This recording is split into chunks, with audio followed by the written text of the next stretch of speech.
Assalamualaikum warahmatullahi wabarakatuh. Selamat malam, ibu-ibu, teman-teman semuanya. Gimana kabarnya malam hari ini? Puasanya lancar?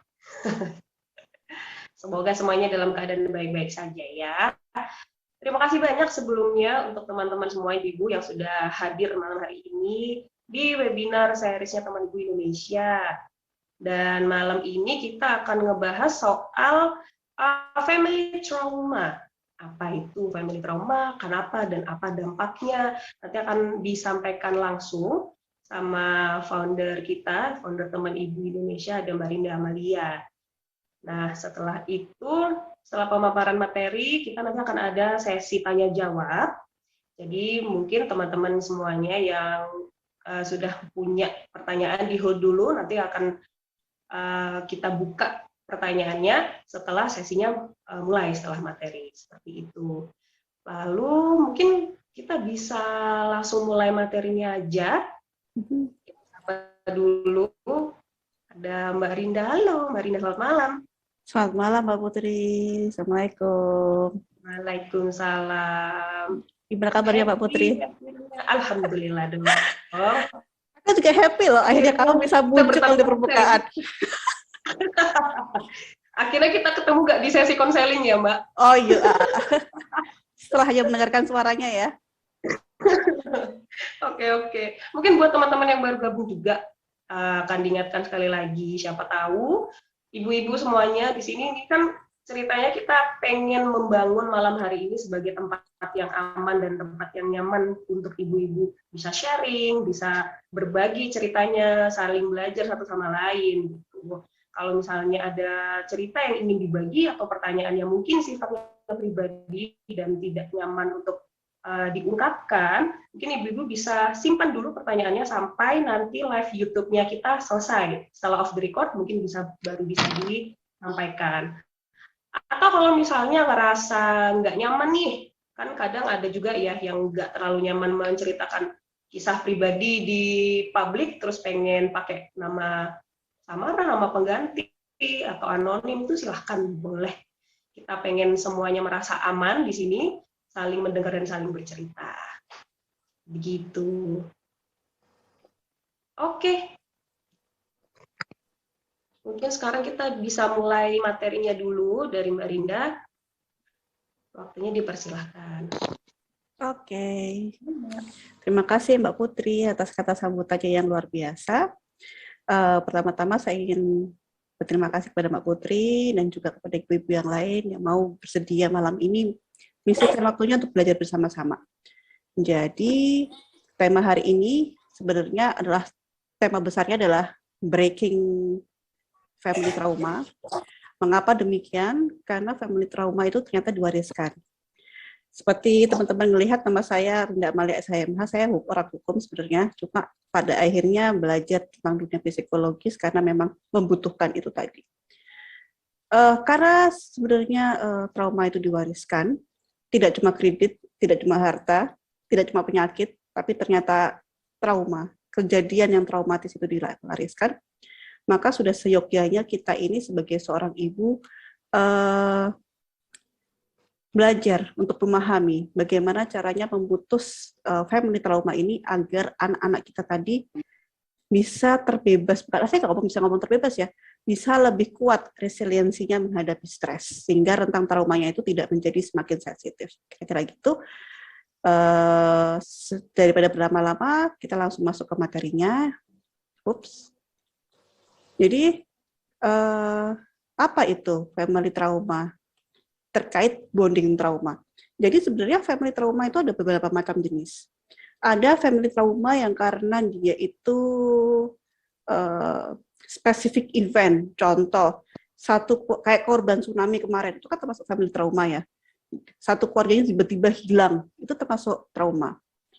Terus kemudian ada family trauma karena dia korban perang, termasuk family trauma. Nah, family trauma yang saya bahas ini adalah terkait bonding trauma, yang artinya apa? Ketika orang tua itu kan memiliki kejadian traumatis pada anggota keluarga, ini membawa efek riak kepada member keluarga yang lain. Jadi contoh nih, saya memiliki trauma terhadap sesuatu hal yang menyebabkan saya ini takut terhadap public transportation misalkan. Secara otomatis, ketika saya memiliki anak, saya tidak bisa mengajak anak saya menaiki public transportation. Saya menganggap bahwa naik bis, naik angkot, naik Gojek, atau apapun itu yang sifatnya umum tidak aman. Anak saya otomatis dia ketika mendapatkan ibu seperti itu, dia akan berpikir bahwa, oh, naik public transportation itu tidak baik, tidak aman. Nah, efek riak yang ditularkan ini tadi tidak hanya untuk anak, tapi untuk suami juga. Kenapa demikian? Karena ketakutannya yang tadi tidak beralasan. Ini, itu yang pertama. Kemudian, keluarga yang memiliki trauma, tetapi tidak bisa memiliki akses pertolongan, akan memiliki rentan toleransi yang kecil sehingga akan merasa sangat sensitif terhadap faktor-faktor penyebab stres. Kemungkinan besar akan memperoleh pengalaman trauma berulang atau multiple traumas. Jadi maksudnya gimana? Trauma yang diwariskan itu tadi dia akan muncul dari generasi ke generasi. Penelitian yang dimulai ini tadi adalah penelitian pada saat korban dari Hitler, genosida yang dilakukan oleh si Hitler gitu. Jadi ternyata pada saat dilakukan penelitian, anak-anak yang merupakan korban dari genosida yang dilakukan si Jeremy tadi memiliki rentan trauma tertentu yang sangat besar. Maaf ya ibu-ibu saya mood ya. Dan hal ini diakibatkan karena rentan trauma ini diwariskan dan akan oversensitif kepada anak, sehingga kemungkinan besar dia akan mengalami multiple trauma. Sebagai contoh gini,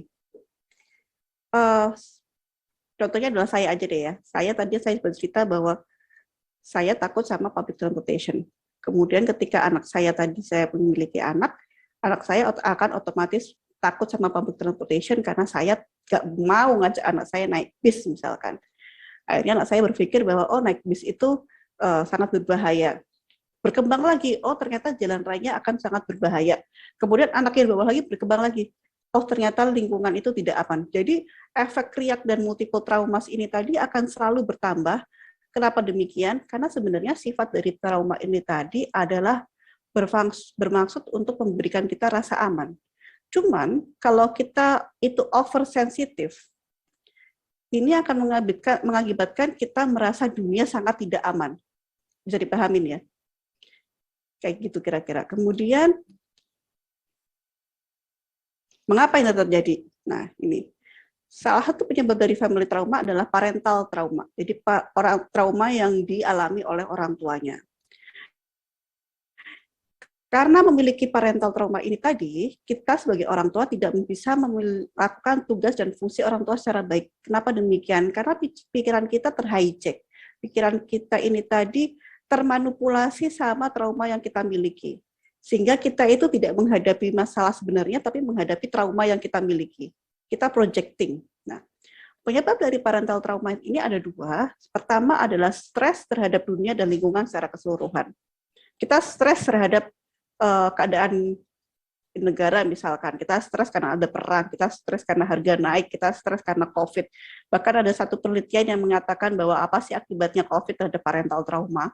Ternyata efeknya agak begitu besar karena akhirnya kita takut sama yang namanya dunia luar, kita takut sama virus, kita takut sama kematian, besar sekali. Sehingga kita akan parno ketika anak kita itu menentu hal-hal sesuatu, dan itu memang sudah dibuktikan secara ilmiah. Itu satu. Yang kedua adalah kejadian traumatis di masa lalu.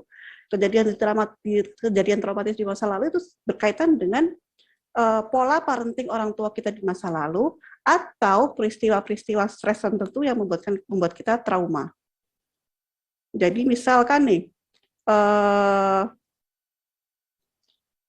kita memiliki masalah tertentu sama ibu kita, kemudian kita tidak bisa menerapkan itu ke anak kita karena kita terlalu projecting tentang ibu kita.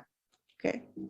Nah, tanda awal terjadinya trauma, ini pertama orang tua yang pernah mengalami kejadian traumatis sebelumnya, terutama yang berkaitan dengan trauma pengasuhan, akan memiliki kemungkinan lebih kesusahan untuk pengasuhan anaknya. Kenapa?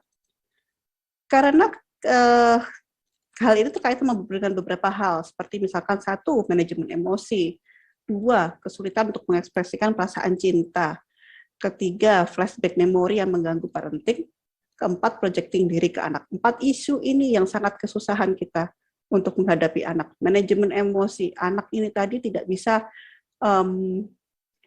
mengetahui emosinya dengan baik. Ketika anak tidak mengetahui emosinya dengan baik, ada kemungkinan dua hal, dia akan memendam emosinya atau meledak-ledakan emosinya.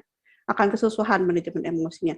Ketika anak itu atau orang tidak bisa memanajemen emosi dengan baik, maka rentan stresnya akan sangat tinggi. 1. Kemudian kedua adalah kesulitan mengekspresikan perasaan cinta. Kesulitan mengekspresikan perasaan cinta, kenapa? Karena dirinya tuh selalu ketakutan. Orang yang mengalami trauma, itu emotional state-nya dia berada pada masa perang. Seperti perang. Nah, trauma ini tadi tidak hanya berkaitan dengan hal-hal yang besar. Trauma yang paling ringan yang sering dialami ibu-ibu adalah trauma mengenai kelahiran. Dalam buku The Body Keeps the Score dikatakan bahwa perempuan yang mengalami, ibu yang mengalami kesusahan pada saat melahirkan, ini tadi traumanya sama seperti prajurit perang yang benar-benar di medan perang. Jadi ketakutan tubuhnya tuh benar-benar menyimpan memori. Sehingga karena dia sangat merasa ketakutan, dia nggak bisa mengekspresikan perasaan cinta karena dia tidak merasa aman. Kemudian yang ketiga adalah flashback memori yang mengganggu parenting. Jadi seperti misalkan nih, saya menciptakan diri saya sendiri pada saat zamannya saya masih agak miring gitu kan, masih belum gendek umurnya, masih mengalami kesusahan dalam mengalami parenting. Itu ketika rumah kotor, saya seperti seolah-olah berubah menjadi ibu saya. Saya berkata seperti ibu saya aura saya itu seperti aura ibu saya, bukan diri saya sendiri. Jadi tubuh pikirannya saya itu seperti berubah menjadi ibu saya. Nah, flashback memori ini sangat-sangat mengganggu dalam dunia parenting. Kenapa? Karena pada akhirnya kita tidak bisa melihat keunikan anak. Kita tidak bisa melihat kemampuan kita sendiri. Kita hanya menerapkan fungsi dan peran kita sebagai ibu. Gitu. Yang keempat adalah projecting diri ke anak. Ini yang paling umum. Kenapa demikian? Karena pada saat kita itu melihat anak kecil ini tadi, kadang-kadang kita seperti berusaha untuk memperbaiki luka trauma kita di masa lalu. Sebagai contoh, ibu kita sangat protektif. Gitu. Bisa jadi kita akan menurunkan protektifnya ke anak atau kita membiarkan anak karena kita nggak mau anak merasakan kita protektif. Projecting diri ke anak. Padahal kedua itu juga nggak bagus. Kenapa demikian? Karena anak itu pribadi yang unik, mandiri, dan merdeka. Kita harus melihat anak itu dari sudut pandang seperti itu. Dia harus terlepas dari kita individunya. Sehingga kita mampu melihat anak sebenarnya dia itu kesukaannya apa, ketidaksukaannya apa, dan bagaimana cara kita merangkulnya. Itu kita harus melihat diri anak itu unik. Kemudian yang kelima, mengapa ini terjadi? Ini peristiwa logisnya. Jadi pada usia 0 tahun, pada saat kita lahir dan sampai 3 tahun, atau pada masa balita, toddler gitu ya, anak kita tadi sedang mengalami perkembangan otak besar-besaran. Otak kecil yang berfungsi untuk bertahan hidup dan otak besar otak tengah yang bertugas untuk mengelola emosi sedang mengalami perkembangan besar-besaran, sehingga pada fase ini fokus rangsangan yang dibutuhkan anak adalah ekspresi dan manajemen emosi. Jadi otak manusia itu ada 3, kapan-kapan kita akan bahas masalah itu. Otak manusia itu ada 3, teman-teman. Jadi ada otak kecil, tengah, dan depan. Otak kecil itu adalah otak yang berkaitan dengan bagaimana cara kita memastikan kita hidup. Nah, ini ada beberapa faktor. Pertama adalah tidur atau rileks, makan, minum, atau perasaan puas. Gitu kan, ketika kita besar kita butuhkan perasaan puas. Kemudian seks, kalau udah gede, kalau masih bayi enggak, gitu kan. Kemudian kita membutuhkan dicintai, dan kita membutuhkan aktualisasi diri. Nah, ketika ini tadi masa kecil, masa anak itu hanya membutuhkan makan, minum, kemudian tidur, perasaan nyaman, artinya dia pup, pipis kita cepat berganti, kemudian perasaan dicintai, dan juga stimulasi yang cukup. Perasaan dicintai itu artinya ketika dia itu meraung-meraung, kita cepat menolong. Jadi ketika anak itu merasakan nyaman, ketika anak itu merasakan dicintai, otomatis kemampuan otak itu kan berkembang. Fungsi otak itu hanya 2, survive or thrive. Ketika survive, maka dia akan berada pada emotional state trauma, dia akan ketakutan dan tidak akan bisa berkembang. Bahkan ada beberapa penelitian yang menyebutkan bahwa otaknya akan mengecil karena fungsi-fungsinya tidak berfungsi secara baik. Tetapi ketika anak itu merasa dicintai, kebutuhannya dipenuhi, maka dia akan berkembang, pasti akan berkembang. Nah, hal itulah yang menyebabkan ketika orang tua tidak segera memberikan rasa aman, cinta, perlindungan, ini dan mencontohkan tentang manajemen emosi yang baik, maka di masa depan anak akan mengalami kesusahan dalam dunia dan stres. Jadi, sebagai intinya adalah percuma kita memberikan anak itu stimulasi yang berlebih-lebihan, yang menjadikan anak itu super kid gitu kan, fenomena super kid, tetapi kita ini tidak mampu membuat anak itu resilient terhadap stres. Percuma. Jadi percuma ketika kita itu menstimulasi anak secara berlebih-lebihan, tetapi kita lupa kebutuhan anak sebenarnya, yaitu perasaan cinta, dilindungi, dan aman. Percuma. Kenapa? Karena orang yang paling pintar sekalipun ketika dia tidak bisa manajemen stres dengan baik, ketika dia tidak memiliki percayaan diri, maka selesai sudah. Dia nggak akan bisa maju. Gitu. Jadi ini berkaitan sama growth mindset and fixed mindset. Jadi kira-kira seperti itu. Kemudian selanjutnya saya ingin teman-teman untuk lihat video. Ya, di video ini saya ingin teman-teman untuk melihat sebentar, kemudian kira-kira nanti kita bisa diskusi apa yang teman-teman lihat, tangkap, dan rasakan pada saat teman-teman melihat dan mendengar video ini ya.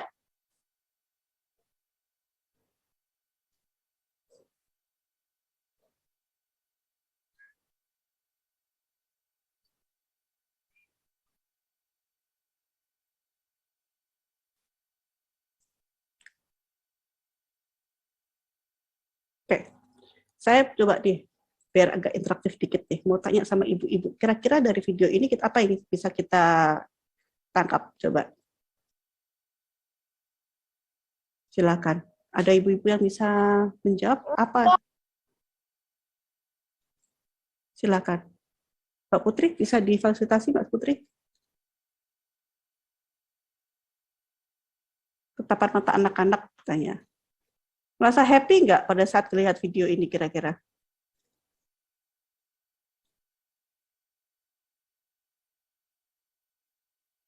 Merasa happy nggak kira-kira? Merasa kayak, oh anakku bermain dengan baik nggak? Atau mungkin berisik banget sih perasaannya sama anak-anak, coba. Mungkin bisa di-play sekali lagi, Mbak. Oke. Audionya. Emang nggak ada audionya ya, Marin? Oh, masa? Audionya nggak keluar sih di Zoom-ku. Gambar yang sama, tetapi ada sesuatu yang berbeda. Nah, saya ingin teman-teman yang pertama amatin, mendengarkan suaranya, dan saya berharap teman-teman bisa menganalisis gitu loh. Kira-kira ketika melihat video ini apa yang dirasakan, beserta suaranya ya. Bentar. Bisa nggak, Mas?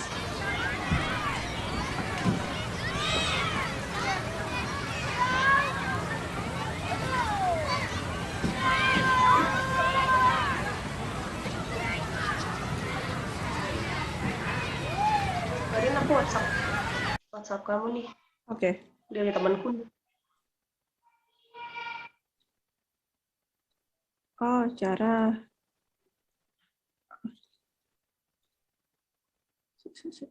Cuman aku karena nggak pakai Zoom yang di web, bulannya agak beda juga. Cara Zoom biar ada suaranya. Ya, aku bingung malahan. Bisa. Nggak paham aku.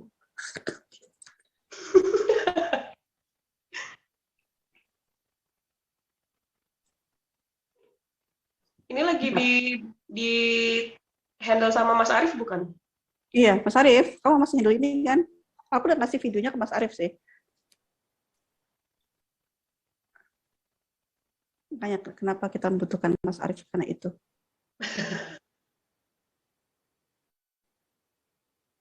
Siap, ya. Mungkin bisa sambil ngobrol-ngobrol dulu kita, ya. Mbak Rinda.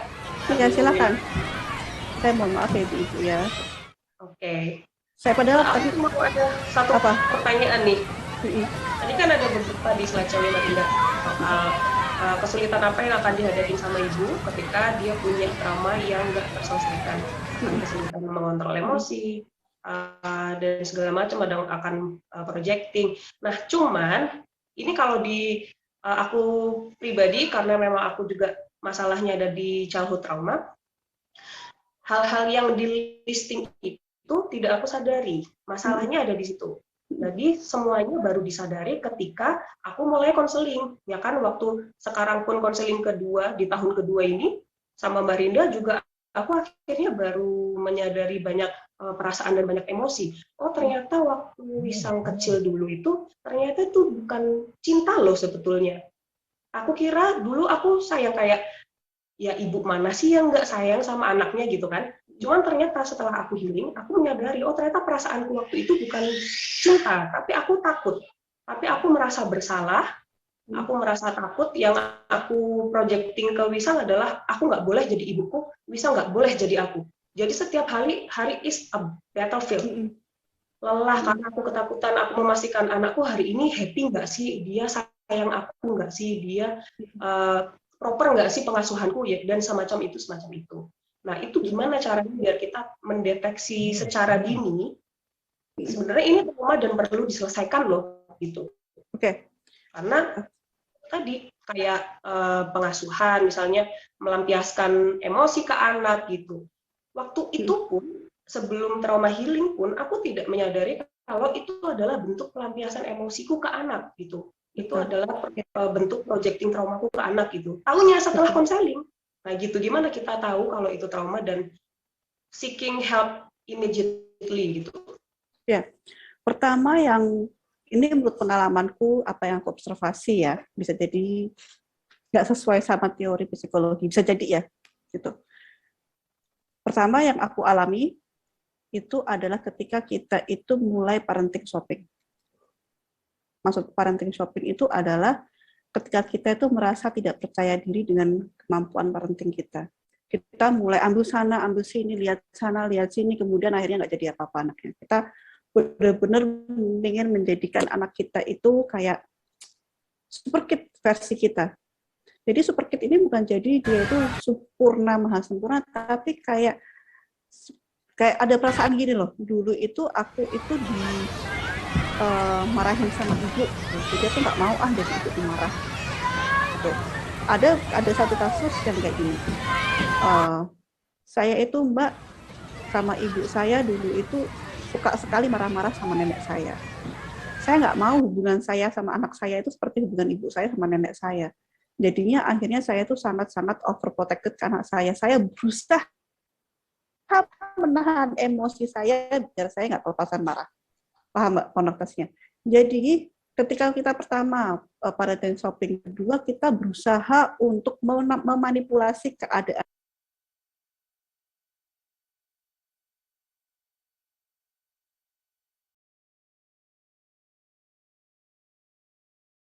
Mothering itu tadi adalah hal yang sangat natural yang kita miliki. Kita miliki itu tadi. Hormon sudah diciptakan sempurna sama Allah, itu kan sama Tuhan.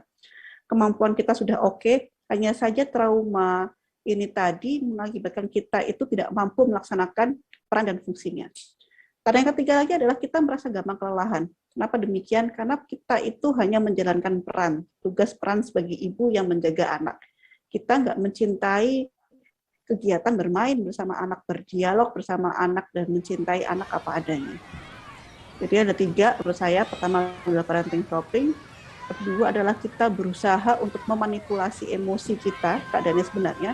Yang ketiga adalah kita tidak merasa happy, merasa gampang overwhelmed ketika bercengkrama dengan anak. Itu jawabannya Mbak Putri. Oke. Noted. Itu pun aku rasakan sih sebetulnya, Mbak. Kayak, tau nggak sih, pagi ini aku main ke taman sama Wisang. Buset, puasa-puasa Mbak. Agenda wajib ya, main ke taman sama dia. Wisang hampir lari ke jalan raya yang waktu itu rame. Akhirnya fight or flight response kan yang keluar. Bisa, wah udah teriaknya udah kayak apa. Setelah dia aku tarik dari pinggir jalan raya, aku masih tinggi banget. Aku masih ngomong sama dia pakai nada tinggi. Aku masih menyerocos. Di titik itu aku menyadari, oh, oh my God, ternyata tubuhku terasa seperti ini selama bertahun-tahun. Jadi kayak beban trauma yang aku bawa itu terasa seperti tadi. Ketika aku takut melihat Wisang ketabrak mobil. Dan ternyata setelah konseling, itu kayak semuanya, oh ternyata aku tuh sangat rileks, sangat ringan. Dan betul banget katanya Mbak Rinda yang soal parenting shopping itu. Sejak aku konseling, kecenderunganku untuk perfectionism, parenting style, itu sangat-sangat berkurang. Kayak tiba-tiba itu tahu automatically apa yang harus dilakukan. Betul. Wisang sukanya apa, aku harus bikin apa untuk dia nggak suka ketika aku respon apa, apakah dia ngambek, itu kayak semua terjadi secara otomatis. Padahal dulu aku ngelihat dia tuh kayak, ya Allah, katanya ibu tuh punya ikatan batin sama anaknya, tapi aku tuh nggak tahu loh, Wisang tuh pengen apa sih ini anak, dia tuh lagi ngerasain apa, aku tuh nggak tahu, makanan kesukaannya dia aku nggak tahu, mainan kesukaannya dia aku nggak tahu, karena kok perasaan tiap kali dikasih mainan ditolak terus dan segala macam. Kayak oke, berarti aku sudah sangat relate progres melupakan trauma itu juga sih. Ya, betul. Jadi ya itu sih, trauma itu aku tadi bilang kan, kita itu sebagai ibu sudah memiliki instrumen yang sangat luar biasa untuk memberikan cinta yang tanpa batas ke anak. Coba teman-teman lihat deh kalau nggak percaya. Manusia itu kan makhluk mamalia ya. Coba teman-teman lihat induk rusa ke rusa. Mana ada tuh rusa kegiatan parenting-parentingan gitu. Nggak ada kan? Tapi si ibu rusa ini bisa mencintai anak rusa dengan sebaik-baiknya. Ibu rusa mencintai anak rusa, apa Mbak sih maksudku? Nah, itu kan secara naluri begitu. Cuman karena manusia ini tadi tidak bisa seperti mamalia yang lain, jadi ada penelitian semakin tinggi tingkat kecerdasan makhluk manusia mamalia, maka tingkat penyimpanan traumanya akan semakin kompleks. Sekarang teman-teman lihat deh, kok iseng-iseng melihat ketika anjing itu ditelantarkan, kemudian dia berusaha ditolong, itu kan pasti anjingnya akan menyalak, nggak mau kan. Dia nggak mau ditolong, karena dia sudah berada di emotional state, saya memang hidupnya seperti ini. Dia lupa akan nilai dirinya sendiri, dia lupa akan value dia sendiri. Sehingga dia tidak akan mau ditolong, dia tidak percaya sama orang lain. Nah, manusia pun sama, ketika dia tidak mampu melepaskan beban traumanya, dia nilai diri yang sebenarnya dia akan tertutup.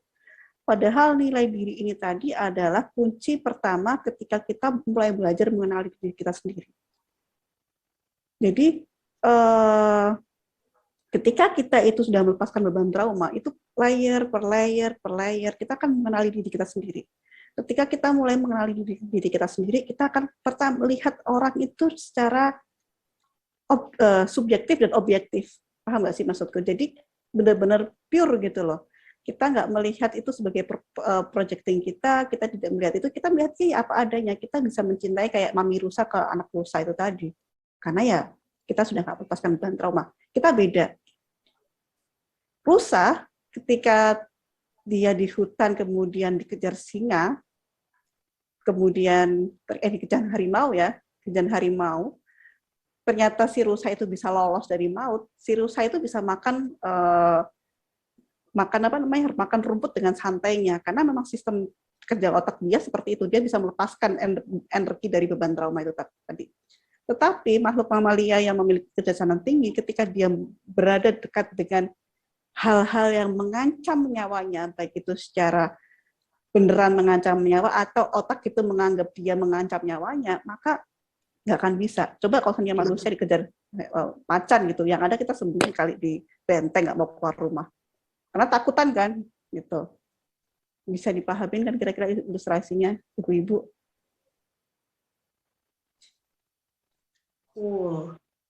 Mbak Rinda, by the way ini ada yang raise hand. Silakan untuk unmute, ya, memilih silakan. Malam, Mbak Rinda, apa kabar? Baik, Assalamualaikum. Assalamualaikum warahmatullahi. Masih ingat kah? Bentar, suaranya saya lupa-lupa nih. Aduh, tapi kasus saya pasti masih ingat lah.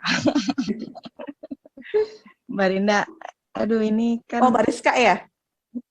Rika. Oh, Mbak Rika ya? Iya. Soalnya namamu Mami Iya. Z sih, aku jadi bingung kan.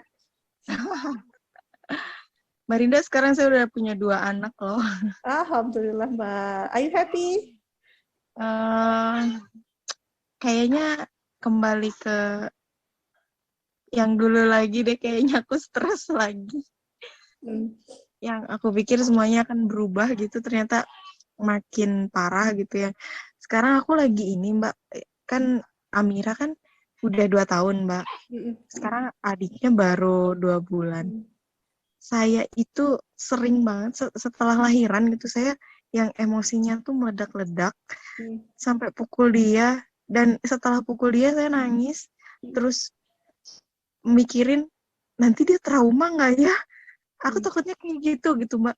Tapi aku tuh nggak bisa nahan emosi aku gitu buat nggak marah gitu. Sedangkan Amira itu anaknya aktif banget, yang ke adiknya aja sampai mau nindihin adiknya gitu. Yang apa ya, jadi saya nggak bisa mengendalikan emosi gitu. Harus gimana gitu ya Mbak ya? Barangkali punya ide gitu. Saya harus gimana? Ya, dalam kasusnya Mbak Rika, maka hal pertama yang kamu lakukan itu harus masang emergency brake. Aku nggak ngerti itu istilah psikologinya ada apa enggak, itu istilah yang aku buat sendiri. Cuma maksudnya si emergency brake ini adalah kemampuan kita untuk menghentikan kegiatan impulsif kita ketika itu sudah membahayakan diri sendiri atau orang lain. Nah, seringkali ketika karena kita ini terlalu emosional, jadi kan kita kan menekan emosi ya, menekan emosi kita itu nggak ingin jadi ibu marah misalkan, kita tekan emosi terus, tekan emosi biar nggak marah-marah. Tapi ya itu tadi kadar tungku emosi cup kita ini tadi ya ada batasnya. Ketika ternyata ini tadi tidak kuat menampung, ya akan explode dengan sendirinya. Nah, explode ini tadi ya adalah reaksi-reaksi impulsif. Kita sering melakukan reaksi yang kita tidak sadari, karena itu perpanjangan emosi, kemudian kita sesali. Makanya di sini butuh emergency brake. Nah, caranya gimana buat emergency brake? Latihan, Mbak. Pertama yang harus dilakukan adalah, itu adalah perjalanan panjang, cuma untuk emergency brake ini tadi, yang harus Mbak Rika lakukan adalah pertama, jangan terlalu impulsif. Marah boleh, jadi penyanyi seriosa boleh, tetapi jangan terlalu impulsif. Caranya gimana? Ketika kamu berusaha untuk memukul, pastikan kamu itu men-stop dulu gitu. Susah memang, karena itu butuh latihan, tapi beneran harus di-stop dulu. Satu kali marah itu kamu kelepasan. 2 kali marah itu berarti kamu melampiaskan kekesalan. Bisa dipahami nggak? 1 kali mukul itu kelepasan, 2 kali mukul itu artinya kamu melampiaskan kekesalan. Jadi ketika 1 kali mukul, langsung berusaha untuk stop. Jangan sampai jadi kedua kali. Sampai akhirnya nanti kita akan mulai rentangnya mulai jarang. Itu yang pertama. Yang kedua ya memang beban traumanya harus dikurangi, Mbak Rika. Karena kalau nggak dikurangin ya sama aja. Kita hanya pasang emergency brake terus aja. Kita hanya menjalankan peran aja. Yang penting tidak menyebabkan kerusakan yang lebih besar. Bisa dipahami nggak, Mbak Rika? Iya. Tapi kadang gini loh Mbak, saya marah itu sebenarnya masalahnya tuh enggak yang masalahnya sepele gitu. Cuman saya tuh sering ke-trigger sama teriakan orang gitu yang, Amira nggak boleh gini. Amira, apaan sih? Kesini deh, dengar Mami, nurut gitu. Jadi kayak gitu. Sebenarnya kesalahannya tuh nggak yang fatal kayak gimana, cuman pihak lain yang apa ya, kayak jadi kayak mendramatisir keadaan gitu Mbak. Jadi ke-triggernya tuh dari situ gitu. Aku tuh pengen, aduh ini kayaknya jalan satu-satunya aku harus pindah rumah nih kayaknya. Tapi ya Allah berat banget gitu. Ya, aku paham sih. Ada kalanya kita memang nggak bisa pindah rumah, pindah apapun sebagainya. Cuman ketika kita healing, seperti yang tadi bilang, kita akan melihat hal yang tidak kita suka itu dengan kacamata yang berbeda, kacamata yang netral, Mbak Rika. Kayaknya mustahil ya, tapi Mbak Putri bisa menceritakan deh pengalamannya gitu. Jadi gimana ya, Mbak, kamu di mute dong, Mbak, Mbak Put. Jadi Maaf. Jadi kalau bisa, Mbak Putri kalau berkenan bisa deh cerita pengalamannya tinggal di rumah ibunya gitu. Jadi pada intinya ketika kita tinggal di tempat yang tidak bisa kita kendalikan, tapi ketika kita tangki emosinya, tangki traumanya ini tadi tidak meledak-meledak, maka responnya juga nggak akan meledak-meledak, Mbak Rika. Pasti nggak akan meledak-meledak. Ya sebel doang, tapi tidak terlalu sangat sebel gitu loh. Paham nggak sih maksudku? Ya. Gitu. Manusia itu kan pada dasarnya memang sifatnya manipulatif ya. Tapi ketidakmampuan manipulatif kita ini tadi akan terhenti kalau kita punya trauma gitu loh. Jadi ya itu tadi, kita kan survival kitnya kan luar biasa, makanya dari zamannya dinosaurus sampai sekarang kita masih ada gitu loh. Kalau kita nggak survive ya nggak mungkin kita nggak ada. Itu tadi. Jadi pasti bisa sebenarnya Mbak Rizka.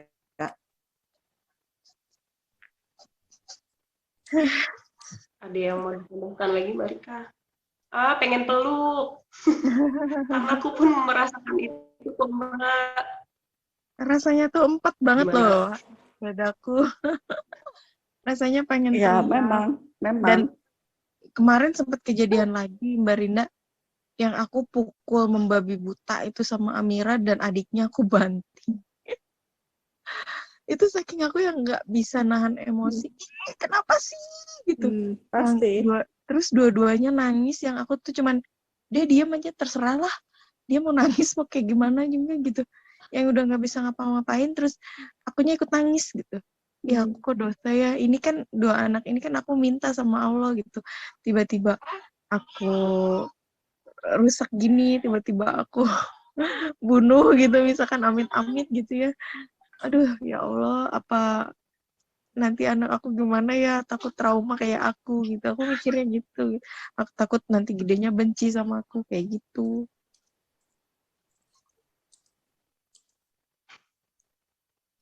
Iya, jadi ya Mbak Putri bisa cerita deh pengalaman Mbak Putri deh, kalau Mbak Putri berkenan loh. Kalau aku mungkin mukulnya nggak ke anak, Mbak, tapi aku self-harming. Jadi keledakan emosi yang luar biasa itu, aku lampiaskannya ke diriku sendiri. Aku mungkin so much alike, paham perasaan gebu-gebunya di dalam dada yang udah sesek banget rasanya. Aku tuh mau melampiaskan sesuatu dalam bentuk fisik gitu kan. Aku rasanya memahami itu. Cuman latihanku waktu itu adalah aku memukul objek-objek yang tidak berbahaya kayak bantal. Jadi udah aku pukul aja tuh bantal ke tembok, ke lemari, kemana aja. Yang penting aku rilis. Ternyata aku menyadari rilisku, emosiku berbentuk fisik. Jadi aku harus bergerak. Supaya apa? Supaya otakku terdistraksi dari emosi. Jadi supaya jalan lagi ke otak logika. Aku harus gerak. Aku lompat, minum, lompat lagi, pukul bantal lagi, teriak di bantal. Begitu emosiku rilis, baru aku menyendiri di pojokan. Kok nggak enak ya bahasanya. Baru aku menyendiri di pojokan, mengamati, berhenti dan mengamati apa yang barusan aja terjadi, what the hell is going on right now gitu. Terus cara paling mudah adalah telepon Mbak Rinda. Mbak Rinda, aku lagi burn out. Iya, betul. Mbak Rinda tolong, atau aku telepon fasilitator kalau aku udah banget nggak tahu harus apa. Gitu. Ya gitu Mbak Rika.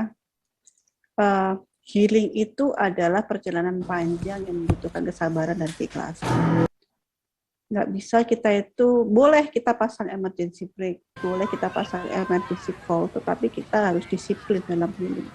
Karena kalau nggak disiplin dalam healing, useless. Dan healing itu nggak semudah kita memberikan telapak tangan, karena benar-benar munculin sensasi yang tidak menyenangkan. Sebagai seorang healingers, mantan healingan juga gitu kan, Healingers cari. Itu nggak nyaman, sebenarnya nggak nyaman. Lebih baik kalau pada sesi kita ya Mbak Putri ya, lebih baik nggak healing daripada healing. Karena karena benar-benar bring back memorinya itu menyakitkan. Tetapi ketika kita sudah healing, kita bisa manajemen emosi kita dengan baik. Kita bisa tidak berlebih-lebihan dalam mengatur emosi. Jadi penyanyi seriosa itu boleh dalam rumah tangga. Tetapi yang tidak diperbolehkan adalah kita kehilangan rasa cinta kita ke anak. Kalau kejadian Mbak Rika sudah memukul anak dua-duanya, apakah mereka trauma? Bisa jadi. Jadi trauma itu tidak semudah kayak kita jiwit anak trauma. Enggak. Trauma itu adalah ketika kita melakukan kegiatan dengan pola yang konstan. Anak itu merekam perasaannya. Jadi ini juga menjawab pertanyaan siapa tadi yang di chat ya? Sebentar. Mbak Arina, ya. Di sisi lain, kapan kita bisa tahu sedini mungkin kalau anak sudah terlanjur mengalami trauma? Anak kalau seandainya paparan traumanya ekstrim, dia akan cenderung menarik diri, kemudian dia tidak memiliki kepercayaan diri yang tinggi. Jadi cenderung kayak anak psychic gitu loh, pasti ada sesuatu di situ. Kemudian kayak perkembangannya agak terlambat loh ya, bukan berarti jadi agak sedikit false campaigns aku melihat ya di Instagram Indonesia mengenai teori parenting. Jadi seolah-olah anak itu dibuat super kid, kalau nggak super kid maka anak itu trauma atau delay gitu. Nggak gitu juga. Selama anak itu aktif, dia mau membaur, dia itu mau belajar, dia masih suka tersenyum, dipanggil masih noleh, maka baik-baik aja. Dia nggak ngalamin trauma berlebihan. Tetapi kalau anakmu itu sudah diam di pojokan, nggak mau berteman dengan siapapun, dia merasa sendiri, kemudian dia merasa dunianya adalah hanya dia saja, maka disitulah muncul trauma. Sudah terlihat bibit-bibit bahwa dia itu trauma sebenarnya. Itu Mbak Arina. Kemudian nyambung juga ke Mbak Nana, pada saat kecil, ya itu betul, karena pada saat kita kecil tuh sebenarnya begini, teori trauma bonding itu dia berada pada 3 tahun ke bawah. 3 tahun ke bawah itu yang terekam adalah perasaannya, bukan memorinya. Kalau seandainya memorinya terekam, maka logiknya gini, ibu-ibu yang kemarin ada kejadian menggorok 3 anaknya, seharusnya si anak itu tahu dong kalau pisau itu tadi berbahaya, ya kan? Tetapi itu mereka nggak tahu, yang direkam adalah perasaannya, perasaan tidak nyaman, kemudian tertekan, menakutkan sendirian. Nah, itu yang direkam sebagai anak. Itu yang akhirnya pada saat dia dewasa menjadi database bahwa kalau seandainya ada perasaan tercekat, menakutkan, dia merasa terdesak, muncul panic attack, muncul overwhelm. Kayak gitu Mbak Nana kira-kira. Jadi cara mengingatnya apakah kita punya trauma apa enggak, dilihat triggernya. Kita triggernya apa? Kalau triggernya ternyata misalkan saya triggernya adalah saya pribadi tidak menyukai orang yang lebih tua, kemudian kendaraan umum, maka itu akan meruntutkan kita pada kejadian sebenarnya. Dan itu topiknya akan berbeda lagi. Gitu kira-kira. Mbak Rika, ada pertanyaan? Mau tambahin lagi? Mbak, apakah ngaruh nggak kalau misalkan karena sayanya sering marah gitu ya, sering ngelihat karena apa ya, jadi saya tuh kok kalau nggak mukul anak, itu kadang mukul ke tembok gitu, atau mukul lemari, mukul pintu gitu, atau ngelempar apalah gitu, terus si anak tuh ngikutin gitu. Apakah ngelihat aku kayak gitu jadi dia ngikutin gitu ya? Iya. Atau gimana? Iya, jawabannya iya. Kenapa demikian? Karena otak tengah manusia itu ada fungsinya mimicking, meniru. Karena kan begini, makhluk mamalia itu baru bisa berkembang sempurna ketika mereka tinggal berkelompok dan merasakan kenyamanan, keamanan, rasa cinta dari anggota keluarganya, anggota koloninya yang lebih tua. Otak mimicking itu sebenarnya fungsinya adalah agar kita itu bisa diterima dalam satu kelompok. Ketika si anak ini terpapar dengan seperti yang tadi Mbak Rika ceritakan, maka dia berharap bahwa oh caranya mengeluarkan emosi itu begitu ya. Tahu nggak Mbak Rika? Iya. Nah, otak mimicking ini juga yang berperan dominan ketika kita menghadapi hidden trauma. Sebagai contoh adalah penelitian yang diambil pada saat peristiwa WTC 9/11-nya yang di itu Amerika. Jadi ada 2 subjek penelitian pada saat itu. Pertama adalah subjek penelitian dari orang yang korban langsung dan korban tidak langsung. Ternyata aktivitas otak dari 2 korban langsung dan tidak langsung itu sama. Kenapa? Karena otak mimicking itu tadi. Jadi otak mimicking itu benar-benar menduplikasi apa yang dia lihat, dia rasa, dia sentuh. Benar-benar keenam panca indera itu dia benar-benar berefek gitu. Itu otak mimicking. Jadi ya untuk sementara waktu dikontrol, Mbak Rika. Kamu boleh melampiaskan emosi, tapi dalam keadaan tidak ada orang yang melihat, anak-anakmu nggak melihat. Kuncinya di situ dulu sementara waktu. Jadi healing itu nggak bisa instan, tapi paling nggak kita di awal-awal itu bisa mengurangi damage-nya gitu. Bisa dipahami? Iya. Terus anak, kalau misalkan ya Mbak, taunya anak itu apa ya? Ini agak melenceng dari tema sih. Hiperaktif sama super aktif itu ngaruh nggak sih dari didikan atau emang itu genetik atau kayak gimana sih? Aku nggak expert di bidang itu, Mbak Rika. Sejujurnya aku nggak bisa menjawab, jadi mungkin nanti Mbak Rika bisa nanyain ke psikolog anak murni kali ya, hiperaktif itu gimana. Tetapi kalau kita melihat teori perkembangan anak-anak, maka itu anak itu ada memang bakat alam dan ada cara kita mendidiknya. Gitu. Jadi 2 dominan ini tadi, mana yang lebih dominan, bakat alamkah atau cara kita mendidiknya? Itu tadi. Dan kalau memang seandainya kamu concern tentang itu, ya coba Mbak Rika itu ke dokter tumbuh kembang anak atau ke psikolog anak untuk ngecek sebenarnya, gitu. Iya sih pengen, cuman saya ini pengen nyembuhin siapa dulu. Tadinya aku tuh pengen, kan anakku kan semenjak 2 tahun itu Mbak, si badannya tuh kayak kalau kadang-kadang tuh kayak mengejang gitu. Jadi saya pengen konsul juga karena aktif banget juga gitu ya. Apakah ini hal yang wajar atau enggak gitu. Tapi sisi lain juga aku pengen nyembuhin dulu aku gitu. Biar aku waras ngedidik anak. Jadi tadinya aku satu-satu. Kalau ngeberesin 2 sekaligus kan kayaknya berat gitu. Aku pengennya aku dulu, aku waras, aku sehat, aku pelan-pelan iniin anak gitu. Tadinya gitu. Iya. Ini Itu lagi. ya memang paling ideal itu ya family healing ya. Cuma kalau nggak memungkinkan ya paling utama ibu dulu, karena ibu itu kan reference of love ya Mbak Rika ya. Jadi ya ibu dulu pelan-pelan di healing, baru kemudian anaknya pelan-pelan. Dan yang harus kamu sadari ketika sudah terjadi kerusakan di awal mengenai perkembangan anak, maka ya hasilnya nanti si anak ini nggak akan sempurna yang kamu harapkan. Tapi tenang aja, kamu tetap akan cinta sama anakmu gitu. Kamu nggak bisa tahu? Oke. Maaf Mbak Rika, saya potong dulu ya. Kita akan mencoba muter video ya, ibu-ibu. Habis itu kita lanjutkan lagi sesi pertanyaannya. Silakan Mas Arief.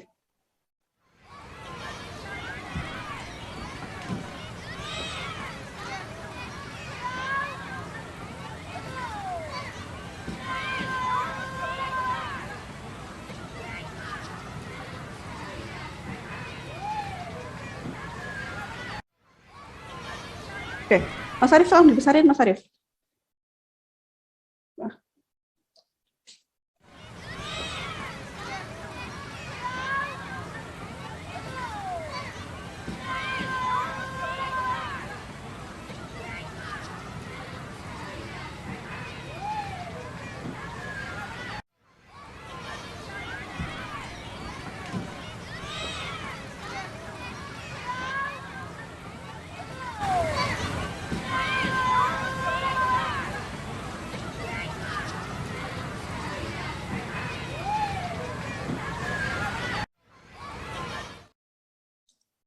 Suaranya ada nggak ibu-ibu? Ada suaranya. Tuh. Tolong Mas Arief, besarin Mas Arief. Oke, jadi di video ini nanti saya pengen ibu-ibu menganalisis ketika ibu-ibu melihat video ini, background suaranya memang tempat rame, apa yang ibu-ibu rasakan, oke? Silakan Mas Arif.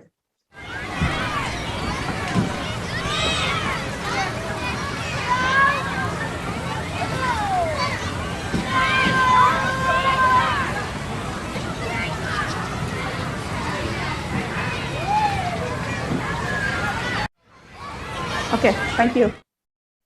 Udah, thank you. Nah, sekarang saya pengen tanya nih, kira-kira apa yang Ibu lihat dari video ini? Apa yang Ibu rasakan dari video ini? Kalau ada yang mau unmute mic-nya juga boleh.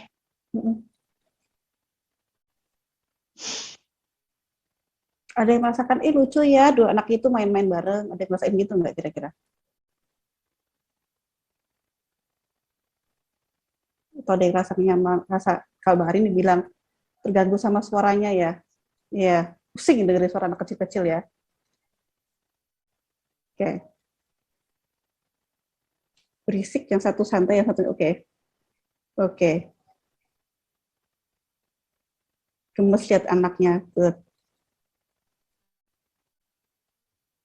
Itu kan kayak suasana TK, mereka lagi bermain gitu kan. Makanya aku pengen melihat kira-kira sensasinya apa. Oke. Oke. Oke. Oke. Nah, sekarang kita coba yang kedua ya. Yang ketiga, Mas. Sorry, yang kedua, Mas.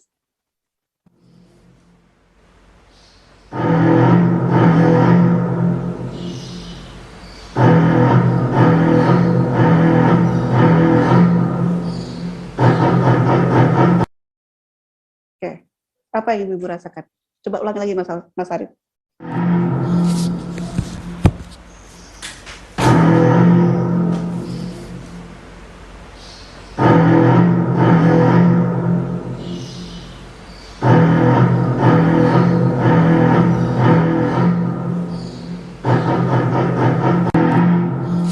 Oke, thank you Mas Arif.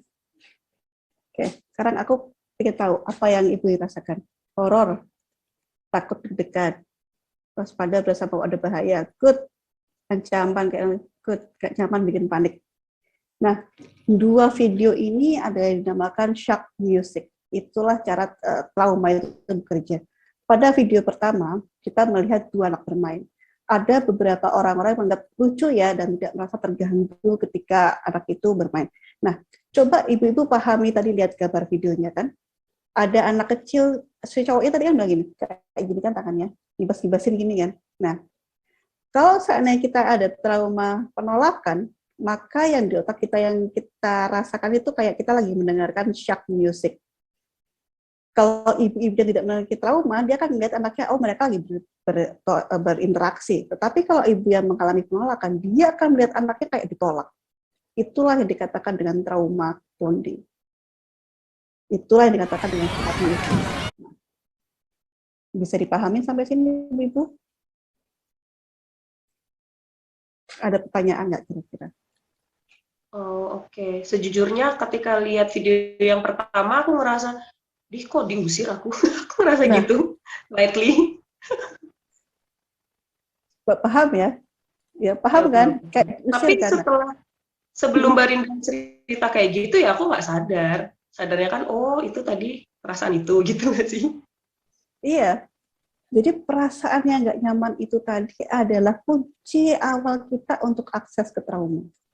Itu yang menjadi jawaban dari Mbak siapa tadi? Salah satu ibu lah. Bagaimana cara kita mengakses trauma kita adalah dengan mengamati pola-pola yang tidak membuat kita nyaman. Contoh video tadi. Gambar pertama, ketika ibu yang sehat, itu dia akan melihat bahwa, oh anakku lagi bermain, berinteraksi. Nggak apa-apa dia mengalami penolakan, memang hidup itu begitu. Nggak apa-apa dia berinteraksi. Tetapi ibu-ibu yang mengalami trauma tertentu, ketika anaknya dibutuhkan, langsung bunyinya shock music, gitu, dia akan ketakutan anaknya ditolak, ketakutan anak didorong, ketakutan kursinya ditarik, ketakutan keramaian, dan macam-macam. Ada perasaan tidak nyaman. Jadi dengan demikian, kuncinya awal dari memahami trauma kita, family trauma, terutama di bonding trauma, adalah memahami apa-apa saja yang membuat kita tidak nyaman. Apa saja ketika kita melihat kejadian tertentu itu seperti seolah otak kita itu kayak horor gitu loh. Kayak kita sedang mendengarkan shock music. Bisa dipahami? Oke, thank you Mbak Rinda penjelasannya. Sama-sama. By the way, ini ada yang raise hand lagi, Mbak Rizka, monggo. Tadi Mbak Citra Sari raise hand juga deh, seingatku. Mbak Citra mau ngobrol juga nggak? Iya Mbak, terima kasih. Tadi sebenarnya hampir sama kayak Mbak Rika, tapi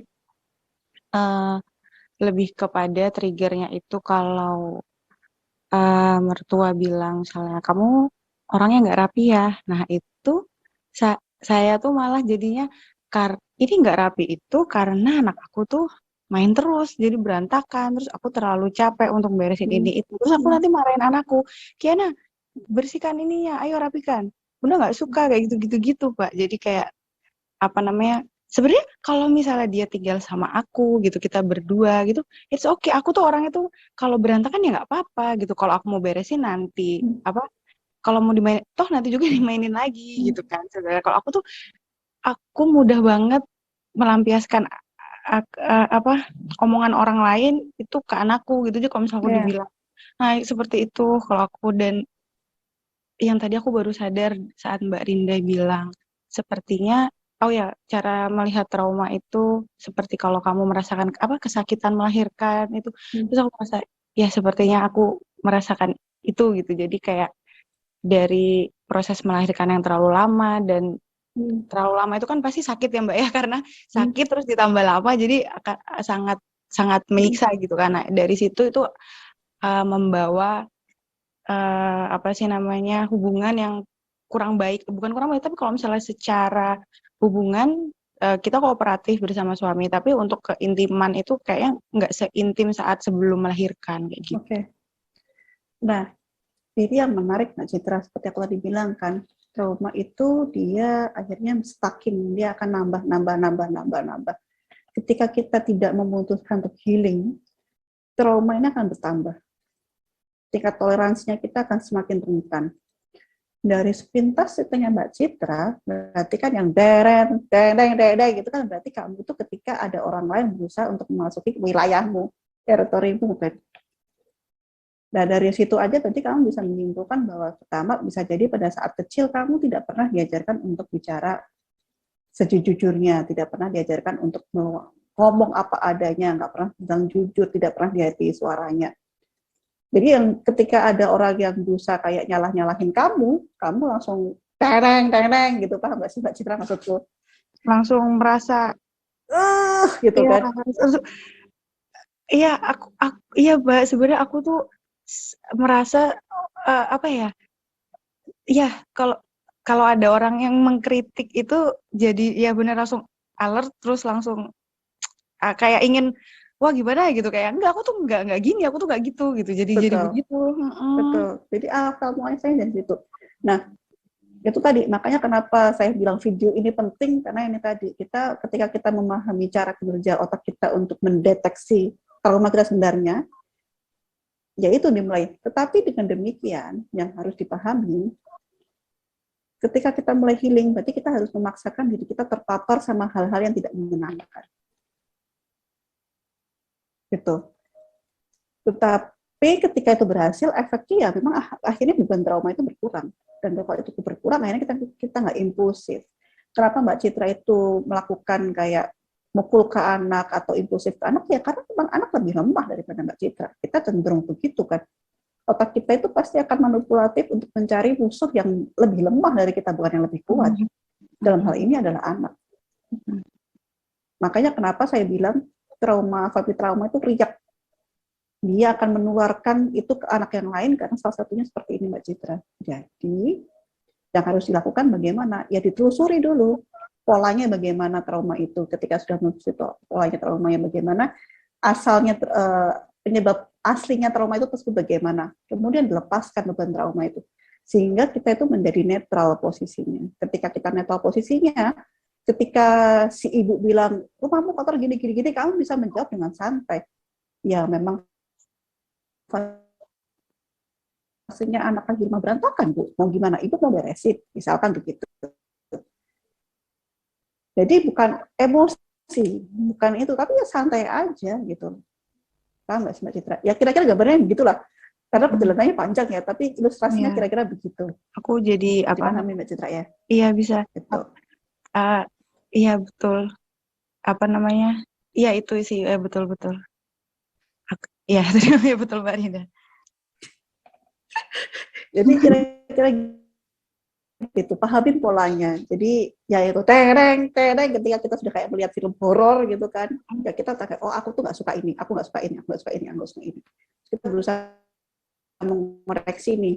Iya. Dulu kejadian yang mirip-mirip ini perasaannya apa ya? Kira-kira begitu. Dan itu harus dikurangi bener beban traumanya biar nggak ada respon impulsif gitu. Tapi saat itu terjadi tuh bener kayak percuma terkunci gitu loh Mbak, terkunci. Pasti. Langsung hati itu dedek terus kayak wah, apalagi kalau benar-benar di depan muka dikatain seperti itu, kamu itu kan ya makanya hidup tuh harus rapi itu kan itu kebiasaan, memang susah kayak memang aku seberantakan apa sih masalahnya, kenapa sebesar itu sih, sampai langsung jantungku deg-degan, aku lagi masak sampai kayak oh kayak gimana gitu rasanya, terus itu benar-benar ya trigger banget, terus langsung sedih, langsung nggak tahu, terus langsung aku langsung beresin semua, aku semua masukin kotak, aku taruh, udah kena nggak usah mainan biar bersih, langsung aku gitu Mbak, langsung terus setiap ada anak aku ngambilin berantakan Kiana langsung ditaruhkan di tempatnya, gitu-gitu, jadi kayak aku tuh langsung apa namanya seolah-olah tuh oke kamu maunya aku seperti ini, oke aku lakukan gitu, jadi tapi aku tuh malah menyakiti anakku, padahal kan terus aku tuh sempat bilang sebenarnya Mbak, tapi kan rapi atau tidak itu kan apa namanya karakter orang beda-beda, ada yang harus rapi sekali, ada yang enggak, aku udah bilang itu ya, terus aku langsung ini apa namanya harus dibilangin ya, tapi tetap hidup rapi itu harus dibiasakan, memang susah, tapi kayak seolah tuh aku tuh udah buruk banget, ya sudah gitu Mbak. Isunya berarti kan masalah border kan, masalah batasan kan. Kadang-kadang ini juga jawab pertanyaannya Mbak kita ya.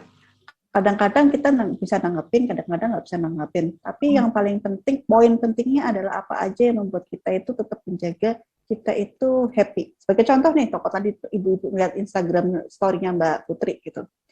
Ketika kita sudah healing, kita sudah mendapatkan emosi dengan cara tepat, orang-orang sekitar kita pun akan menempatkan dengan cara tepat karena dia tahu cara, punya contoh hidup gitu loh. Bahwa ini harus begini, yang sesuai sama ini begini. Contoh aku sama ibuku deh, ibuku kan bersihan banget dah, gitu. Ketika aku punya anak, aku secara otomatis itu kayak mengkritisi diriku sendiri kalau rumahnya berantakan. Jadi begitu rumah berantakan langsung tereng gitu, udah harus gitu, udah marah-marah gini gitu. Dan aku nggak happy karena akhirnya ujung-ujungnya aku marahin si Arka lagi. Gitu. Tapi sekarang setelah healing, ketika ibuku datang ke rumah, aku bilang ke ibuku, Bu, rumahku sudah pasti akan berantakan. Suka atau nggak suka, ibu akan tinggal di rumahku kan. Jadi kalau ibu nggak betah sama berantakannya, ibu di kamar aja, nyalakan AC, ini Netflix-nya. Tetapi kalau ibu mau beres-beres, silahkan. Aku nggak akan beres-beres karena aku juga sibuk. Jadi kita akhirnya punya rules yang jelas, kita mau bagaimana, dan kita sampaikan itu dengan jelas ke orang lain. Mauku begini, kamu maunya bagaimana. Akhirnya kita muncul titik toleransi. Karena kita ini tadi tidak dibiasakan untuk bersuara, menyuarakan pendapat, kemudian mempertahankan diri kita terbiasa iya kayak apa ya, kayak orang kayak belangkon gitu loh, bendol belakang gitu loh. Jadi kita akhirnya memendam emosi kita yang akhirnya menimbulkan ya itu tadi tingkat toleransi kita terhadap stres makin menurun. Kira-kira gitu jawabannya Mbak Citra, bisa dipahami? Ya Mbak, bisa ya. Dan alhamdulillahnya sih jadi gimana Mbak? Jadi ketika muncul strek gitu kan ya, kalau pas lagi muncul trauma kan, muncul kejadian trigger. Jadi gitu dulu, ambil nafas lagi, gitu dulu. Kalau Mbak Putri tadi mencontohkan lompat-lompat dulu, minum air dulu, gitu. Jadi lepaskan energinya dulu gitu loh Mbak, sampai akhirnya itu pelan-pelan logiknya muncul lagi gitu Mbak Citra. bisa Iya, jadi dipahami. kita harus tahu ya Mbak ya, yang maksudnya apa sih, si musik itu datang ke kita itu kan, oh ini nih berarti Betul.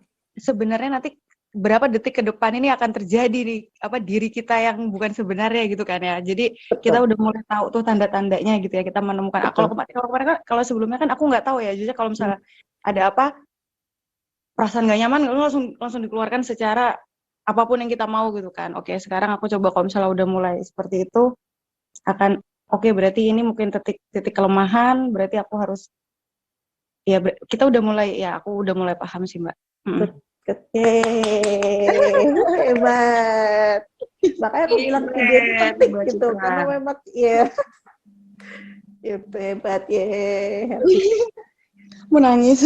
Oh, Nanti aku mau lanjut Tapi tentu itu latihan yang ya. beda deh sama dia. Apa Mbak Rinda? apa? Ya nanti aku mau lanjut di tempat yang beda deh sama Mbak Rinda, cuma Oke. aku belum sempet. Iya, aku juga mohon maaf ya Mbak Citra ya. Oke. Aku lanjutkan ke Rizka ya. Oke. Terima kasih teman-teman dan ibu-ibu, pertanyaan yang masuk keren-keren banget. Ini kita akan closing dulu sementara untuk yang di YouTube Live, tapi selanjutnya kita akan tetap lanjut sharing session di Zoom meeting. Jadi terima kasih banyak dan sampai bertemu lagi di webinar Jumat depan. Jangan lupa masih ada lagi ya di Teman Ibu Indonesia hari Jumat jam 8. Terima kasih. Wassalamualaikum warahmatullahi wabarakatuh.